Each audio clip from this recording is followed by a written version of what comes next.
महाशिवरात्रीच्या पर्वावरती आज जे आहे ते देशभरातील शिवमंदिरांमध्ये भाविकांची मोठी गर्दी पाहायला मिळते आहे। देशभरामध्ये हा उत्साह आहे आणि मी सध्या औंढा नागनाथ येथील ज्योतिर्लिंग नागनाथ मंदिरामध्ये आहे। देशातील 12 ज्योतिर्लिंगापैकी 8व्या स्थानी असणारं हे ज्योतिर्लिंग मंदिर आहे आणि आपण बघतोय की या मंदिरामध्ये मध्यरात्रीपासूनच महाशिवरात्री निमित्त भाविकांनी दर्शनासाठी मोठी गर्दी केली आहे।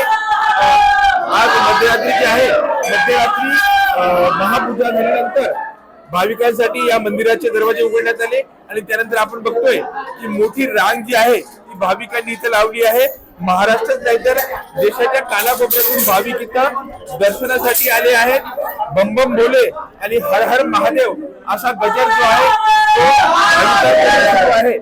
आपण बघतोय की देशभरातील शिवमंदिरांमध्ये जी भाविकांची उत्साह आहे, गर्दी आहे, तशीच गर्दी जी आहे ती आज औंढा नागनाथ येथील या ज्योतिर्लिंग मंदिरामध्ये आपल्याला बघायला मिळते आहे। उत्साह जो आहे तो भाविकांमध्ये आज दर्शनासाठी पाहायला मिळतोय।